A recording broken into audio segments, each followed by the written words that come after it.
Hello, hola, ¿cómo estamos? Estamos hoy en un nuevo episodio de Inmunoaventuras. Hoy estoy con Reinaldo Cernuda, un amigo pediatra, hematólogo, y hoy vamos a hablar de muchos temitas que tenemos que compartir, ¿verdad? Sí, hola, ¿qué tal? ¿Cómo estás? Aquí bien, bien, bien, gracias a Bueno, Dios.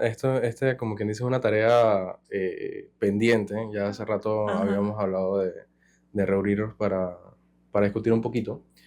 Eh, Es Así que como no. compartir información y Sí, educar básicamente, y también compartir entre nosotros, ¿no? Porque yo aprendo de ti, tú aprendes de mí, sí. de mi experiencia, yo tu No, experiencia y yo como como fan de hematólogo. tu podcast, definitivamente que cuando conversas pues, con los otros subespecialistas, la inmunología y muchas otras subespecialidades, pues se tienen patologías en común o Ajá. tienen temas que se sobrelapan, ¿no? Claro. No, y Eh, yo me he dado cuenta que en realidad en inmunología es con todo, hasta con sí, especialidades que no se me había ocurrido que podían tener asociación, me he dado cuenta que también, y yo creo que no sí, hay ninguna que se escape. definitivamente que yo no sé realmente incluso cómo a alguien se le ocurre llegar hasta inmunología, porque siento que es algo que uno da por hecho o lo tiene como algo abandonado desde el punto de vista de cuando uno estudia, pues cuando uno está en Ajá, la sí, carrera y sí. la verdad es que uno no le presta mucha atención. De hecho, si te soy sincero, pues hasta ahora que estoy involucrado en el tema de hematología, que tengo casi nada de tiempo en esto, eh, es que le he prestado un poquito más atención A la a la inmunología inmunología. porque me ha tocado, ¿no? Es que la inmunología, incluso en la carrera, yo no sé en tus tiempos, en mis tiempos no había rotación de inmunología No, en no, la, para nada. en la carrera de medicina. Creo que ahora están haciéndolo, hace un par de años para acá. Escuché que lo No están sabía, haciendo no los sabía, estudiantes de pero medicina. definitivamente que no. O sea, es un tema totalmente huérfano. Y es como, quizás como anestesia. O sea, si a alguien no se le ocurre o no le implantan ese gusto por ese tipo de especialidades, es difícil que vaya a tomarlo así ¿Verdad? Y lo mismo pasa con el paciente, que un paciente decida ir al inmunólogo es algo Sí, claro. que no, No le nace. no le van a hacer, es No, difícil o que no saben que existe, pues. no saben que existe o de qué Exacto. se trata. Y Es a veces correcto. hasta a mí se me hace difícil como transmitir en qué momento debes ir al inmunólogo. Para el Ujú. paciente decirle en qué momento ir al inmunólogo también no es tan sencillo, ¿no? Exacto, yo creo que quizás la puerta más común de repente sea por el tema de las alergias, ¿no? Ujú. Y no necesariamente pues lo piensan como en el sistema inmune como tal, sino, y por eso casi siempre dicen, yo voy con el alergólogo, pues, Ajá. no es realmente como, Sí, y bueno, tiene muchas cosas ahí más. yo voy captando cositas que me llaman la atención. Entonces los pediatras también refieren pacientes y bueno. Y en hematología, una de las causas que más nos hace sospechar de problemas inmunológicos son las citopenias Ok. autoinmunes. Ujú. Y eso es lo que quería conversar también hoy de tu experiencia con las citopenias autoinmunes, qué casos has visto. Bueno, pasa, quizás unos pues no sean tan frecuentes. También el tema está que yo siento que Panamá con una población tan pequeña, quizás puede haber casos que hayan más que nada como subdiagnóstico.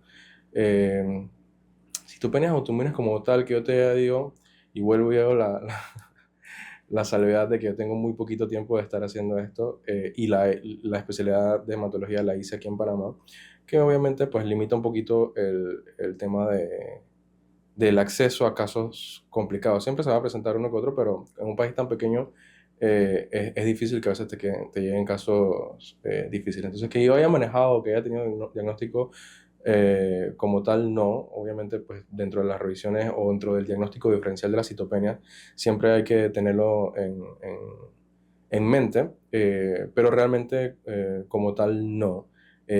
Tengo entendido que si tú habías tenido un par de experiencias Ajá. eh, y Pero no es quizás, algo que me llegue muy no, frecuentemente. Y bueno, y no, para empezar, citopenia para definir, ¿no? Porque de repente no sabe la gente qué es eso, pero se sí, refiere bueno, cuando... básicamente pues la citopenia Ujú. es eh, la disminución de alguna de las líneas celulares en el punto de vista de hematología, pues de las líneas celulares hematológicas, que en la serie blanca, que básicamente tiene que ver con los glóbulos blancos, que tienen que ver con todos los diferentes glóbulos blancos y las defensas, las plaquetas que pues tradicionalmente uno piensa que es exclusivamente que tienen que ver con la coagulación, pero hoy por hoy pues se sabe que tienen muchas otras funciones y de hecho inmunológicas también.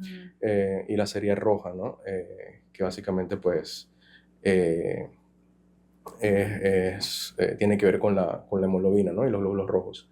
Entonces O sea, cualquier alteración y citopenia como tal es disminución, ¿no? O sea, nosotros en hematología siempre vamos a ver trastornos o por aumento o por disminución, y la verdad es que el diagnóstico diferencial de citopenias es muy amplio. O sea, tienes que ver, en la consulta siempre va a darse por el examen más común en medicina, yo creo, que es el hemograma completo. Creo que es el examen que más se manda en medicina en general. Y bueno, si hay alguna disminución pues, de alguna de las series, ya sea blanca, plaquetaria o la serie roja, generalmente va a ir acompañado de una consulta al hematólogo, tanto en adultos como en niños, ¿no? Quizás en pediatría se ve un poquito más fino la referencia porque el pediatra pues, es un poquito más celoso de su paciente y generalmente el pediatra, mm, por ejemplo, si es una anemia, es muy frecuente que el pediatra pues, se pueda hacer cargo de la anemia porque casi la mayoría son por deficiencia de hierro en pediatría, ¿no? Ya cuando se escapa de eso, pues es que generalmente los refieren, ¿no? Entonces, pero sí, básicamente es cualquier disminución de alguna de esas series, la serie blanca, la serie roja, O sea que sí la serie plaquetaria, es lo que generalmente... Y lo usual, o sea, donde más consultan es pues cuando hay más de una. O sea, si es solamente una, bueno, de repente... Si es anemia, pues el pediatra la maneja. Exacto. Sí, Incluso si es una leucopenia, o sea, que están bajo los glóbulos blancos, en pediatría es bastante frecuente que sea secundaria a alguna infección viral y generalmente el pediatra le da seguimiento y resuelven espontáneamente, ¿no? El tema está, creo que Cuando no se obliga resuelve, más cuando es una trombocitopenia, porque eso sí es como las que plaquetas. eso es raro, digo, algunos virus te pueden producir trombocitopenia como tal, pero generalmente ya cuando uno ve las plaquetas bajas y como eso está ligado a problemas de sangrado, pues ahí es con que yo creo que se espera mucho menos en mandarlo al hematólogo, ¿no? Al final, igual, cada una de las series tiene diagnósticos diferenciales bastante amplios. Siempre va a haber algo inmunológico de fondo, exacto. Y generalmente yo pienso que de las más comunes en pediatría, la que tiene que ver realmente es la trombocitopenia inmune, que hoy por hoy pues se le ha ido cambiando el nombre, al primero se llamaba púrpura trombocitopénica, idiopática, y ha ido cambiando. En Estados Unidos no han tenido tantos problemas porque las siglas se han mantenido en el mismo orden, pero por la traducción al español es que ha cambiado un poco, ¿no? Hoy por hoy se llama trombocitopenia inmune primaria, pero es lo mismo, o sea, básicamente... Siempre les van cambiando el nombre a medida que van Sí, descubriendo o sea, simplemente... o encontrando otras Exacto, simplemente es pues factores. una disminución de las plaquetas, eh, generalmente secundaria o gatillada eh, por una infección viral. O sea, la diferencia es que hay virus que te producen trombocitopenia por la infección viral per se, como el dengue, que es quizás en Panamá el ejemplo más clásico. Pero en Las estas... plaquetas bajas y por ahí viene el sangrado. Exacto. Pero en la trombocitopenia inmune, la historia clásica es alguna otra infección viral que tiempo después, puede ser entre semanas o incluso hasta un mes, dependiendo de la presentación, el paciente pues presenta datos de sangrado que generalmente son en piel, ¿no? Generalmente son petequias, y va con su pediatra, se hace un hemograma y tiene las plaquetas bajas, ¿no? Entonces, yo creo que dentro de las citopenias que tienen que ver con eh, un fondo inmunológico, esa es realmente la que el hematólogo pediátrico ve más. Pero se espera que esta trombocitopenia, después de cierto tiempo, pues resuelva con el tratamiento. Sí. Y ahí es donde viene la consulta de inmunología, cuando no resuelve Exacto, con el porque la gran tratamiento mayoría habitual. va a empezar con pediatría, pasa con el hematólogo. Como te comentaba, o sea, lo que sabemos hoy es que hay algo que gatilla ese sistema inmunológico y que, como quien dice, lo confunda y tu sistema inmune pues ataca a las plaquetas y las destruye. Entonces es un problema de destrucción. Y vuelvo a la parte del abordaje de las citopenias en general. O sea, tú tienes que ver si es porque tu médula no la está produciendo bien o si está produciendo bien, pero al final se destruyen. Y ahí, en base a eso, es que uno va como orientando el diagnóstico, ¿no? En este caso, pues, no hay un problema en la médula, ya está produciendo plaquetas de manera adecuada. El tema está que cuando salen a sangre periférica, el sistema inmunológico del paciente las destruye, ¿no? Y de ponerlo en términos sencillos es esto, o sea, el virus que pasó como que hizo que tu sistema se confundiera y en vez se queda como con esa memoria de atacar a un virus y que probablemente sea estructuralmente similar a las plaquetas, entonces comienza a destruir las plaquetas. Entonces, las guías actuales, de hecho, son bastante conservadoras, como mencionabas, casi siempre es autolimitado. Y son bastante conservadoras en el sentido de que antes, con contejos de plaquetas bastante altos para nosotros ahora, se le daba tratamiento al paciente. Por ejemplo, hoy por hoy, si el paciente no tiene un sangrado que comprometa la vida, generalmente en el rango de las 30.000 es como el punto de corte. Eso va a variar un poco dentro de las guías propias de cada centro, pero en términos generales en la literatura más o menos 30.000 es como el punto de corte que se utiliza. Generalmente si están arriba de eso y el paciente está, no tiene un sangrado que comprometa la vida, es decir, se limita solamente a la piel, tú puedes asegurar que el familiar va a... ¿Cómo así que se limita la piel? O sea, que solamente son petequias, moretones o petequias. No vas a tener como gingivorragias o sangrados o epistaxis, o sea, no involucra mucosas, o otros sangrados como sangrados genitourinarios. O digestivos. Exacto. Entonces tú con bastante seguridad tú puedes optar por no darle ningún tipo de tratamiento médico, o sea, farmacológico me refiero, al paciente y hacer solamente observación.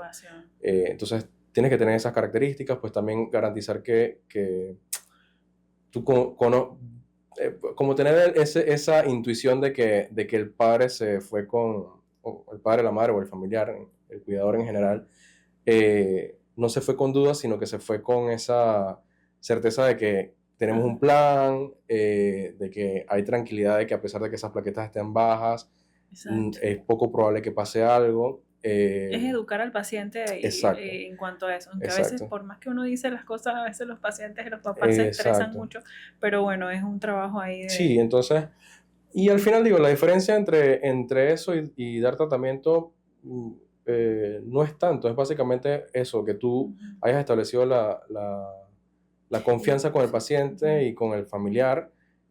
Digo, también hay que ver qué niño es, porque si el niño es muy inquieto y va a haber grandes posibilidades de que tenga un trauma, pues de repente optas por no el manejo conservador. Pero si somos estrictamente académicos, puedes optar por no darle tratamiento. Básicamente, si las plaquetas están por arriba de 30.000. En la mayoría de las guías internacionales. El manejo es conservador. O sea, el manejo conservador es observar al paciente, sí, lo puedes manejar incluso ambulatoriamente y lo citas con relativa frecuencia. Puede ser una vez a la semana o 2 veces por semana. Si el paciente está estable. Exacto. Obviamente, si tienes un paciente que tiene las plaquetas por arriba de 30.000, pero está sangrando o tiene... sangrado en la piel, que es petequias o moretones, se considera conservador. Exacto, pero o ponte en el caso de que, bueno, este paciente no te llegó como un paciente usual, sino que te llegó con un trauma y, puede tener las plaquetas en 30.000, pero venía con una trombocitopenia inmune que ibas a manejar así de manera conservadora, pero el paciente se cayó y se golpeó la cabeza y llega al cuarto de urgencia, le hace un estudio de imagen, tiene un hematoma a nivel del sistema nervioso central, pues el punto de corte de plaquetas ya realmente no toma una relevancia, o sea, porque tú vas a manejar es el contexto clínico. Entonces, aunque tenga arriba de 30.000, pero vino con un trauma craneoencefálico y tiene un hematoma, pues el manejo va a ser más agresivo, ¿no? Entonces, dentro de las opciones, como la gran mayoría de los trastornos inmunológicos, el caballito de batalla siempre va a ser el corticoide, ¿no? El corticoide así es. el medicamento de primera línea. Ajá. De hecho, un paciente que, por ejemplo, tiene menos de 30.000, pero igual tú lo ves estable y le vas a dar manejo ambulatorio, le puedes dar manejo ambulatorio con corticoides orales y le das seguimiento, ya te digo, entre 1 o 2 veces por semana, eh, pero no necesariamente tiene que ser intravenoso el medicamento, puede Puede ser también ser oral. oral. De hecho, tenemos muy, muy buena experiencia y casi siempre el corticoide va a ser el de primera línea, pero precisamente por todos los efectos adversos que tienen los corticoides y la experiencia y estudios clínicos que se ha tenido es que si el paciente, ya vuelvo y te repito, la mayoría de las guías dicen plaquetas arriba de 30.000 30.000. y el paciente estable, se prefiere simplemente no darle medicamento. Lo otro que pasa es que en los corticoides, y sobre todo en el paciente pediátrico, se usan para muchas cosas. Entonces, al final tú tienes un paciente que, ya sea porque lo quieras o no, ha estado expuesto a los corticoides durante gran parte de su vida. Entonces, quizás por eso este tema de ser un poquito más conservador, ¿no?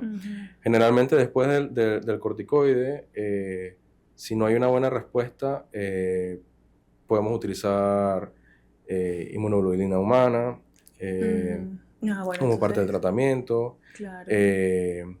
También hay otros medicamentos que son medicamentos agonistas de la trombopoyetina, que básicamente es como el símil de la eritropoyetina, pero para las plaquetas. O sea, es una moléculas que estimulan como la el siguiente producción. paso.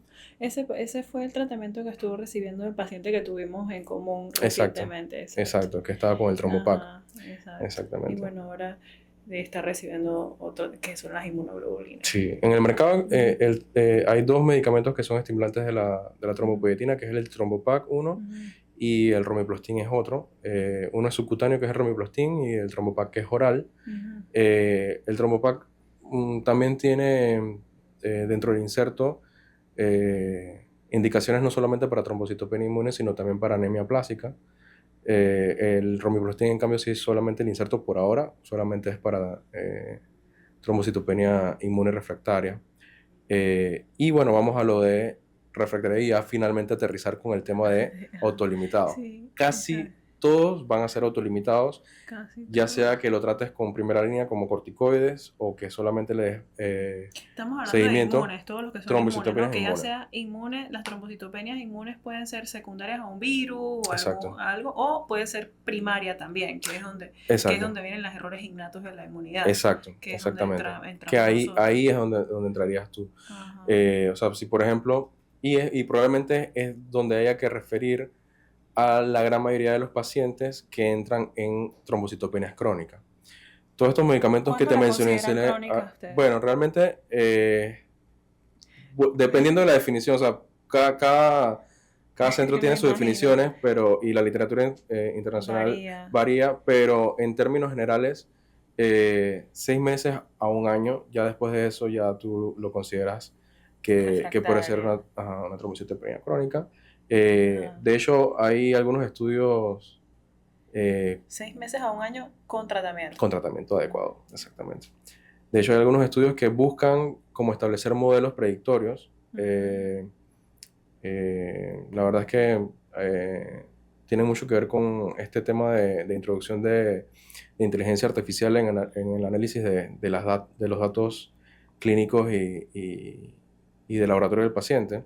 Entonces sí me parece bien interesante que por ahí en una ojeada en un correo electrónico vi que hay corriendo algunos estudios que pues tratan de establecer, utilizando inteligencia artificial, establecer modelos que te permitan predecir de manera temprana qué paciente se te va a ir para el crónico o no. Porque básicamente lo que tú haces es que le das tratamiento o le das seguimiento sin medicamento y valoras, ¿no?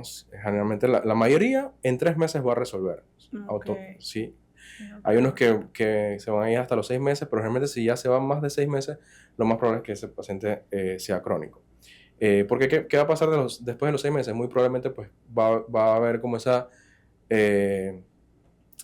montaña rusa de que el paciente está bien un tiempo, de repente recae, ya sea porque los gatillos generalmente para recaída también son infecciones, ¿no? Y el niño casi siempre tiene infecciones virales durante todo el año, generalmente resfriado, ¿no?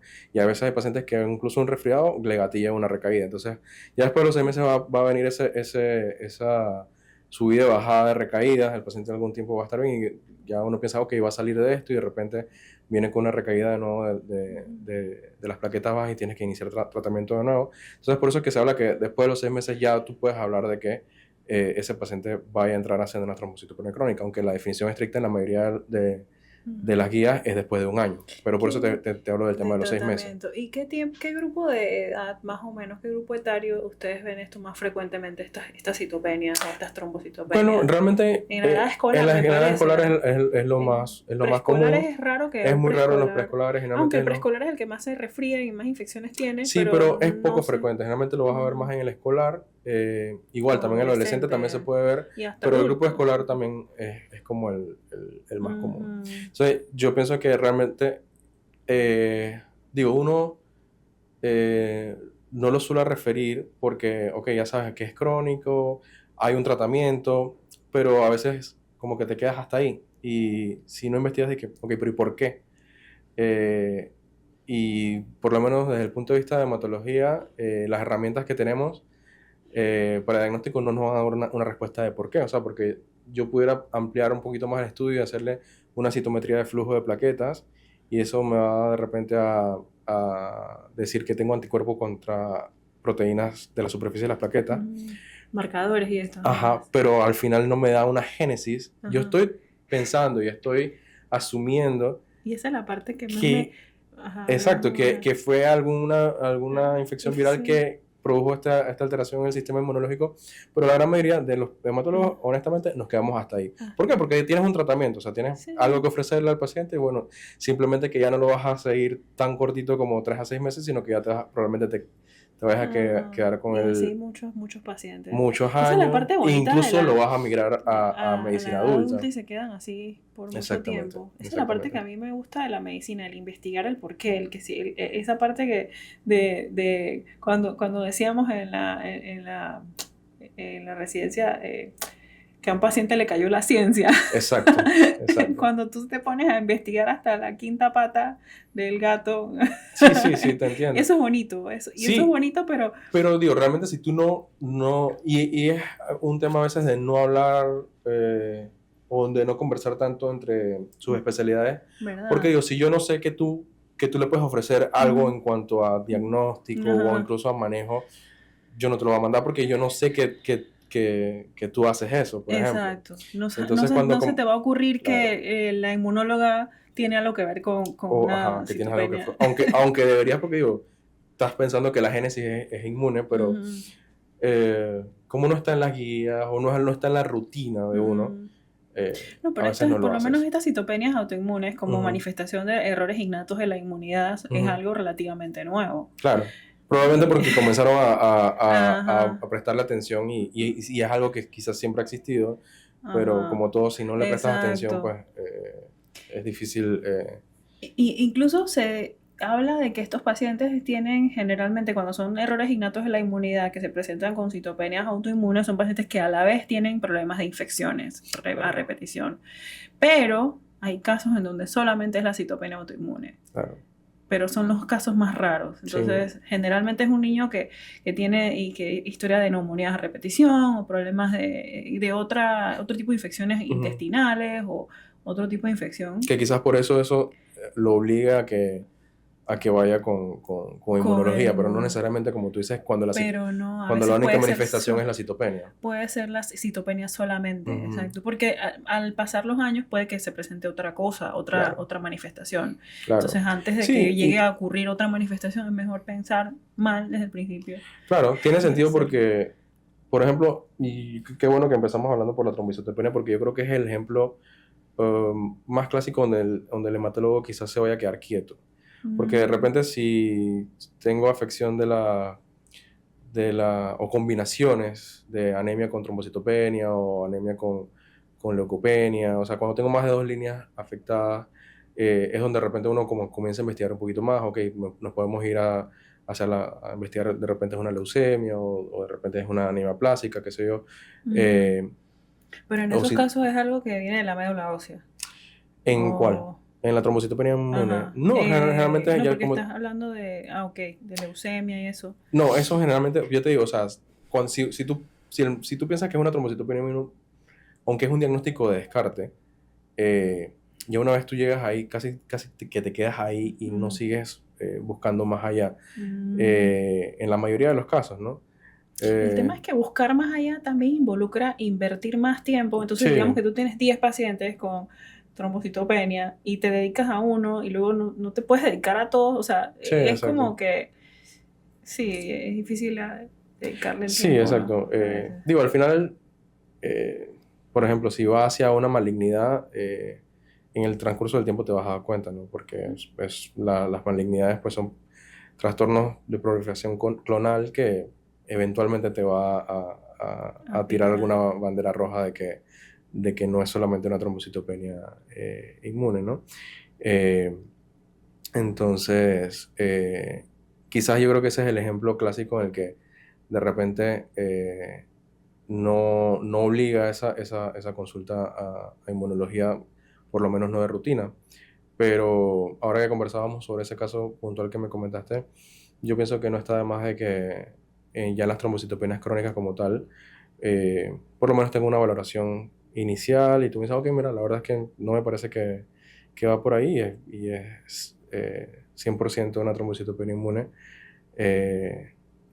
secundaria y no un trastorno primario como el que comentaste, ¿no? Ujú.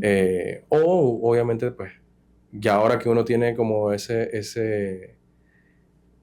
pin o esa bandera roja de que eso existe, o que tú de repente repasas a tu paciente, ¿no? Comienzas a ver para atrás y a preguntar para atrás si hay algo más que te pueda orientar a que esa trombocitopenia pudo haber sido de origen Eh, de Error inmunidad. innato de la inmunidad. Exacto, Ajá.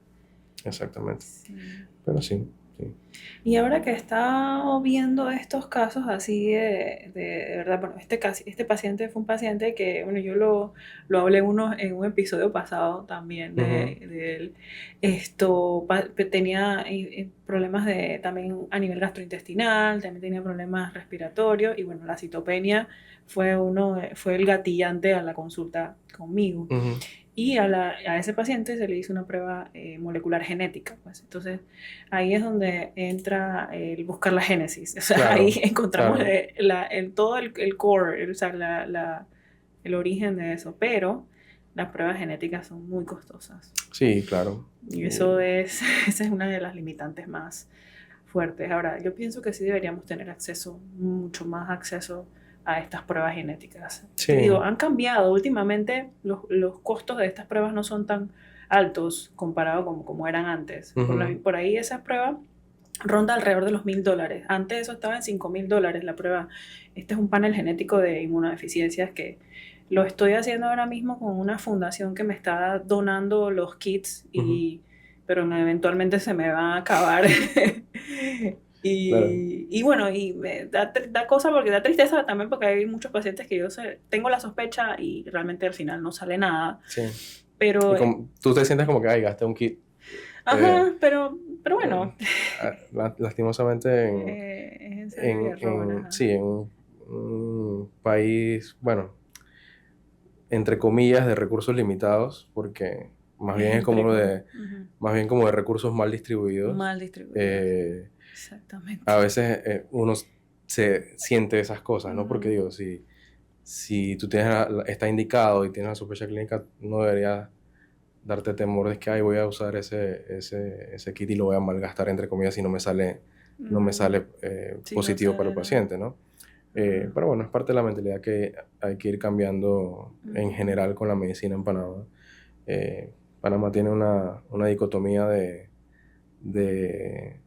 de cómo se abordan las cosas, ¿no? Empezando porque tenemos medicina institucional y medicina privada, pero que al final a veces no todas ofrecen lo que necesita el paciente, porque hay cosas que incluso en medicina privada te conviene mejor o tienes mejor acceso en la medicina institucional y viceversa, ¿no? Ujú. Entonces, definitivamente que eh, es a veces complejo, ¿no? Y sobre todo en estas enfermedades que no son tan Tan comunes. comunes, sí. Eh, Y otro tema de esto es que el tratamiento para muchos de estos errores innatos de la inmunidad eso, es el trasplante de médula ósea. claro. Sí, el acceso a tratamiento en general es otro tema difícil También de que abordar en Panamá, ¿no? el tratamiento del trasplante de médula ósea también es sumamente costoso. Sí, o sea, y a ¿Cómo nivel cuánto puede institucional, costar eso a nivel privado, por ejemplo? desconozco. Tendría, o sea, la verdad es que si te digo un número, eh, estoy inventando. A nivel institucional, bueno, tú sabes que realmente los costos tampoco es que sean 100% significativos, o sea, 100% apegados a la realidad. Generalmente los costos son Ujú. eh, algo representativo, ¿no? Ujú. Sobre todo porque los trasplantes de médula ósea a nivel institucional en pediatría se hacen en el Hospital del Niño, tanto de pacientes asegurados como no asegurados. Entonces, Okay. eh, el paciente no asegurado, o sea, obviamente se le pone un costo X, pero no es que el paciente realmente al final vaya a pagar esa plata, Ujú. porque a nivel institucional nunca es Ah, así, ¿no? Con el Hospital del sí. Niño siempre pues va. Y en general los tratamientos para estas condiciones son costosos, ¿no? Sí, Bueno, exacto. Entonces, globulina está alrededor de $1,000 cada todo, mes. o sea, a Los nivel demás, institucional, la o sea, si el inmunoterapia. paciente es no asegurado y Ujú. va al Hospital del Niño, tanto asegurados como no asegurados, el Hospital del Niño le va a dar el tratamiento independientemente Ujú. y la cuenta se va a generar y todo lo demás, pero al final el familiar realmente no es que tiene que pagar esa plata para que Para el recibir el tratamiento, tratamiento. exacto. Entonces, Pero en el hospital de niños lo que hacen es que le dan la cuenta al papá y el papá tiene sí, que creo que dar va a algo trabajo simbólico, ¿no? social Creo que y ellos... hacen una evaluación socioeconómica Ujú. y hacen arreglo de pago y todo este tipo de cosas, ¿no? Ujú. Eh, así es como generalmente funciona y si por ejemplo es un tratamiento que en este caso pues sería el trasplante de progenitores Ujú. hematopoyéticos que lo ofrece Hospital del Niño tanto para asegurados como no asegurados, si el paciente es asegurado el costo realmente está dentro del convenio que tiene la Caja del Seguro O Social sea que la Caja de Seguro Social le paga al hospital del niño por ese ajá, tratamiento. exactamente, está Pero si dentro del el niño convenio. no está asegurado, Eh, entonces nadie teóric- paga eso. sí, sí, al final, o sea, Desgracia. si tiene Bueno, ese no arreglo de sé. pago y todo lo demás, al final pues no Ujú. lo pagan. Entonces, digo, para eso obviamente el Digo, Hospital de nuestro Niños sistema funciona de como un salud. patronato Ajá. y es un funcionamiento un poco diferente, ¿no? Ujú. Al resto del- de la estructura que estamos acostumbrados tú y yo, que es Ujú. el seguro El social. seguro social, Ujú. exacto. Bueno, tú te formaste en el hospital de niños como hematólogo Sí, o sea, y exacto. ahí tuviste como esa... Sí, Yo exacto. no sé nada Primera de cómo se vez, manejan las cosas en el hospital de niños. Lo que digo, pasé en el ya, internado fueron 2 meses que sí, y no, y no, créeme que en no dos sé años tampoco es nada. que me haya graduado en la parte administrativa del Hospital del Niño, pero uno siempre pues ve una que otra cosa de cómo De manejan cómo las se cosas. manejan esas cosas, ¿verdad? Exacto. Pero sí, Wow. la verdad es que es una bonita oportunidad de haber estado en los dos lados y te llevas como lo mejor de los dos lados, ¿no? Entonces, eh, volviendo al tema la trasplante de progenitores hematopoyéticos, Hospital del Niño es el que ofrece este servicio tanto para pacientes asegurados como no asegurados a Ok. nivel pediátrico. Entonces, ¿Pero qué tan frecuente se hace eso? Porque no, bueno, yo no me entero. bueno, Yo realmente recuerdo que una vez le el, pregunté al doctor, yo leí de eso, me habló de un número, creo que era como uno al año, una cosa es así. relativo, es No sé. relativo. Por lo menos yo en los 2 años que estuve ahí, hubo un año que se hicieron como tres, otro año como también sí, como tres. O sea, eso varía, puede ser Ah, bueno. 1 o 2 al año, 3 al año. De 1 a 3, pues, Exacto. exacto. O puede Y pasar un año que no se hace ningún trasplante. eh, Bueno, me sí, es imagino. que es muy variable Ujú. porque depende de la patología, depende de que el paciente esté bien preparado, que tenga donantes también compatibles, Ujú. también del tipo de trasplante, porque si nos metemos allá, eso es otro mundo, realmente hay varios tipos de trasplantes. De O sea, está el verdad que tipo de sí. trasplante halogénico, está el autólogo, Ujú. eh, entonces está también, pues, dentro del halogénico si es 100% compatible o si es de un donante relacionado o es un haploidéntico que puede ser también de un paciente relacionado o de un paciente no relacionado. Por ejemplo, en Panamá existe un Hay un programa banco de que creo que, si mal no recuerdo, se médula llama ósea. Yodono, que uno de los mayores involucrados en ese tema es el licenciado Bernaza del Seguro Social, que es el que lidera el laboratorio de trasplante. Ajá. Entonces, básicamente ahí se hace como una especie de banco de datos de donantes que inicialmente pues van por donar o intentar ser donantes de un familiar, Ujú. pero eso queda en una base de datos y ahí en el Ok. laboratorio a veces, si por ejemplo tú tienes un paciente y los que él lleva como donantes no están pero ni cerca de ser compatibles, a veces se puede hacer Ujú. una corrida con con la base de datos O sea, digamos que yo tengo una condición hematológica, yo soy un niño y tengo una condición o hematológica. adultos, porque Ajá, esa es la otra, o exacto. sea, el laboratorio de Y yo, trasplante ajá, bueno, sí, exacto, pero como del estamos hablando de seguro pediatría, ve niños y entonces adultos. mis familiares, mi mamá, mis hermanos van allá y se sacan una muestra de sangre para ver si son compatibles conmigo y Exacto, resulta que ninguno de ellos es compatible exacto, conmigo. pero Y en sus ese datos caso, quedan esos datos quedan guardados en ahí una base para de que al datos. futuro alguien que necesite lo puede usar los datos de compatibilidad. Y en el Exactamente. momento en que ningún familiar mío fue compatible conmigo, ellos pueden revisar la base de datos de pacientes, de personas que han ido antes para ver si son compatibles conmigo. Exacto, es correcto. Entonces, y Así. ahí, pues obviamente toca entonces al médico tratante tratar de localizar a A las esa... personas y Ajá, a ver si las personas quieren, porque a veces hay exacto, personas que son más exacto. recelosas y que, bueno, Pero mira no, si no que, era para mi familiar, no se lo voy a donar a más sí, pero nadie. mira que una anécdota de la que fui una realmente ya era una paciente que ya había sido trasplantada cuando yo llegué, y otro fue que sí se trasplantó durante mi residencia, pero ambos fueron, si mal no recuerdo, ambos fueron por un diagnóstico de anemia plástica y cosas de la vida.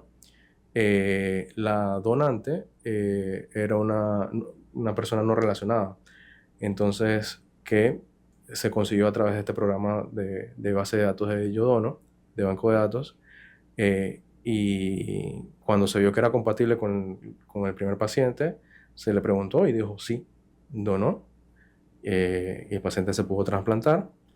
Eh, Años después, porque ya te digo, esta paciente ya la conocí cuando yo entré a la residencia, ya la habían trasplantado hace ya varios años, 1 o 2 años. Y durante la residencia, pues conozco otro paciente que también con un diagnóstico de anemia plástica,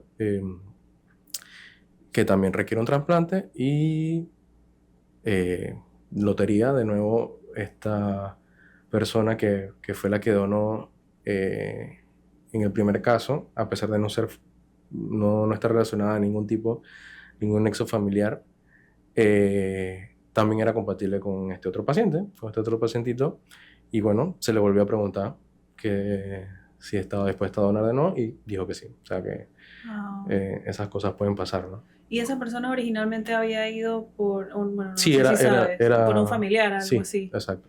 Ajá. Exacto, había quedado en Había la base de quedado en la datos base de datos. por haber Wow. sido candidata Qué bonito para... poder ayudar a dos personas, tres Sí, personas, exacto, mientras más personas puedas como dar exacto, eso, exacto. Entonces eso sí, te, definitivamente que no sé, Hospital te del Niño llena. hace A mí me llenaría Sí, Hospital del Niño hace un gran trabajo ahí en eso.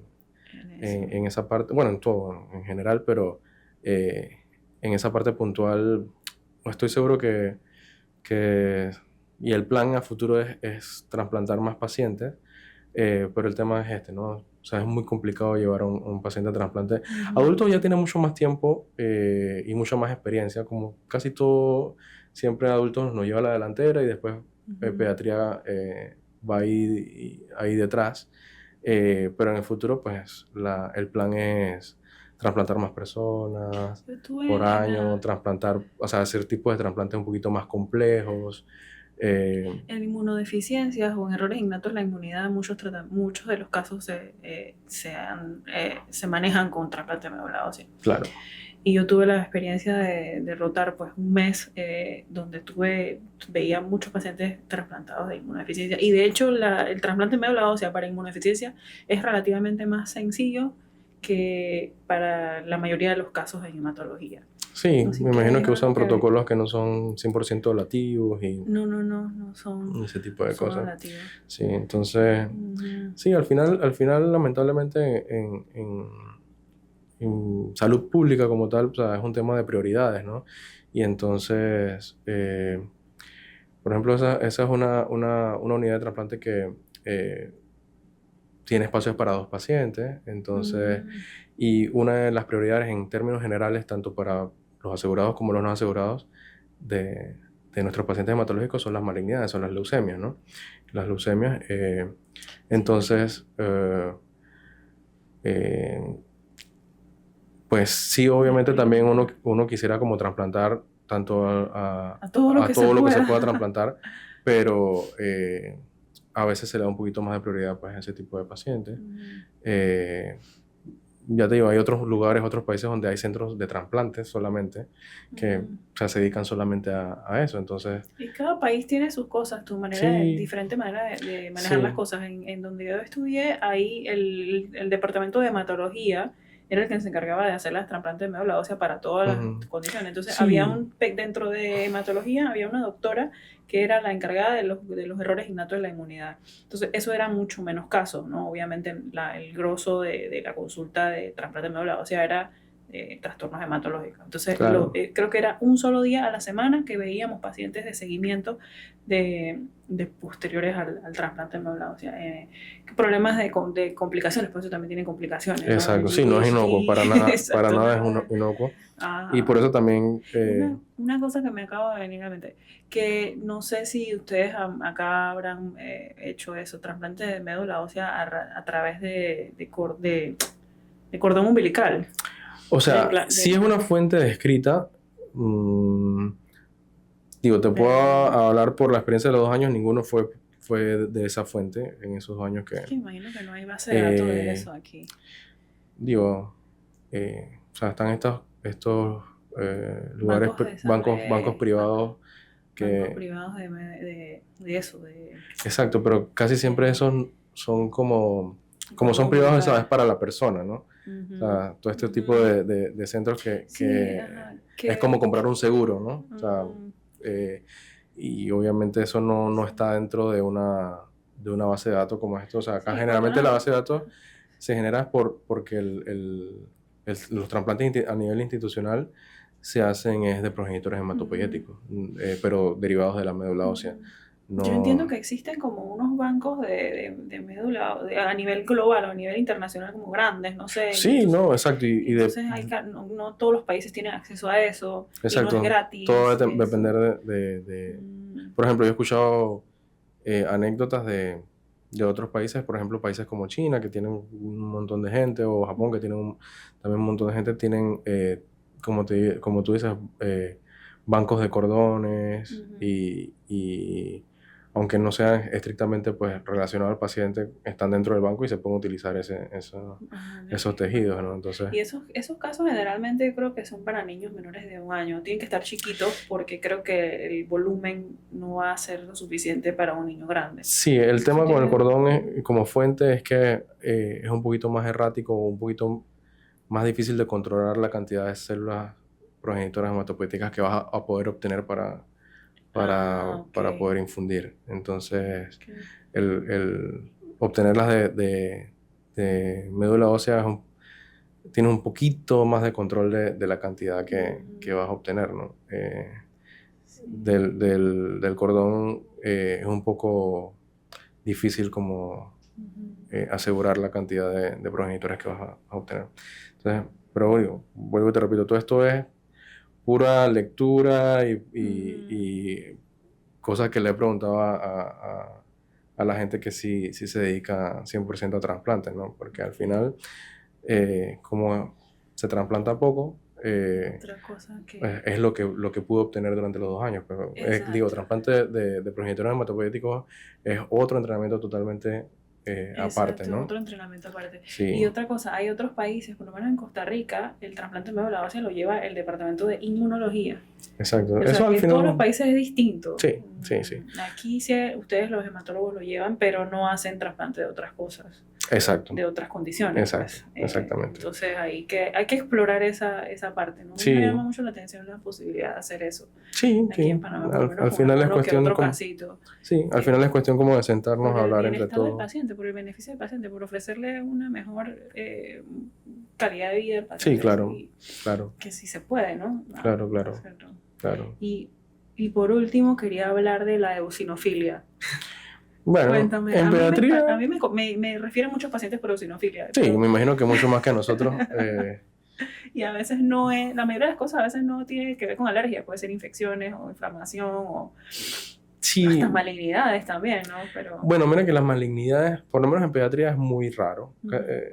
Que una eosinofilia te haga pensar en un proceso clonal es más común en adultos mira. que en pediatría.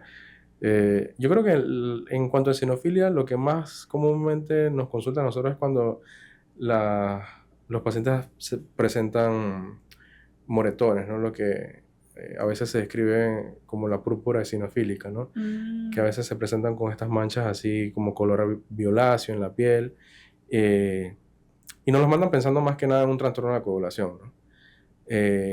Y muchas veces en el hemograma el paciente tiene eosinofilia, pero lo que pasa es que con los pacientes pediátricos la gran mayoría de las eosinofilias o son por parásitos o son por Alergia. condiciones alérgicas, exacto, entonces, pero casi siempre, Que es por eso que me consultan a mí, exacto, ajá. casi siempre nosotros votamos, si no encontramos algo en la historia que nos haga pensar que sea La alergia, alergia, ajá. pues nos vamos por la parte De de parásitos. parásitos, Y cuando no es ninguna de que las dos, porque a veces me ha pasado que no es ninguna de las dos, sí, entonces yo me bueno, quedo mira con que no es me ha muy pasado, raro, no me ha pero pasado, pero quizás, obviamente, en unos años te sale la te alergia. diré Ah, o te cambiaré la la información, el información. conocimiento cambiando. No, no tanto por eso, sino en base a la experiencia, porque al final, Ajá. pues, tú sabes que uno cuando está en formación y no das como seguimiento 100% a tus pacientes, a veces tú ves los pacientes una vez y no lo ves más, o a veces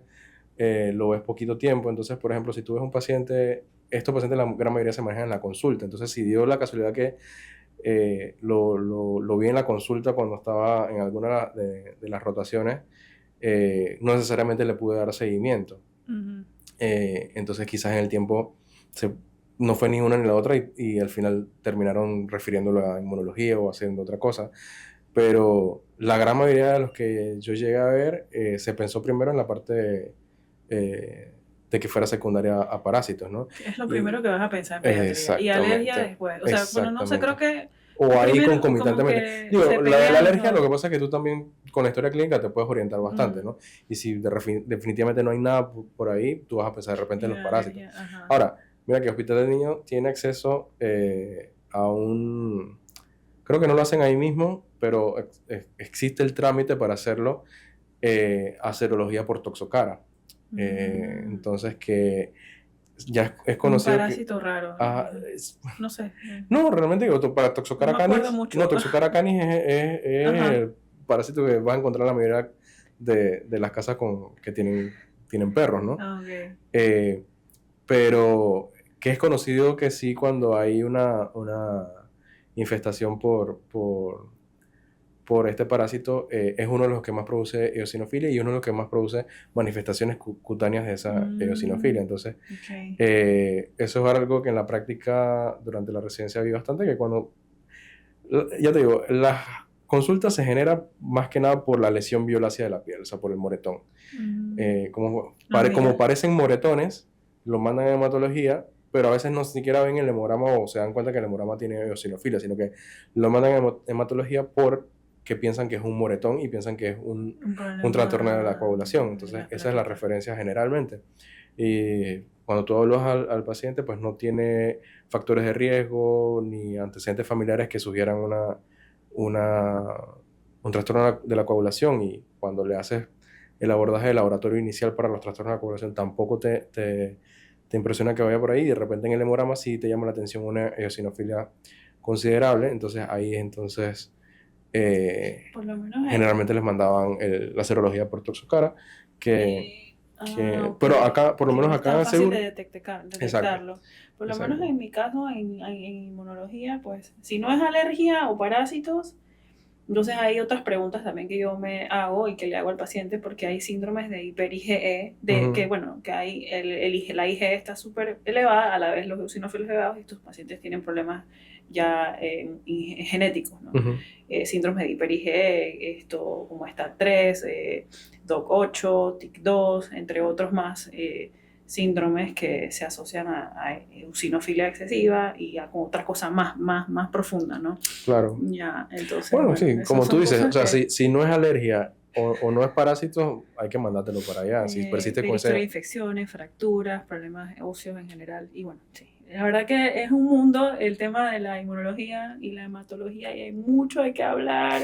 Sí, Espero entonces yo creo que nos tenemos... volvemos a encontrar en Sí, otro episodio tenemos para otro episodio y, definitivamente. y hacemos recapitulamos, mira lo que hablamos ese día, ahora esto es así, porque Exacto, todo va cambiando, ¿ah? exacto, ¿Verdad? Es exacto. fascinante. Me encantó conversar contigo, Rey, Oye, hoy igual, igual. y espero que todos hayan disfrutado este episodio.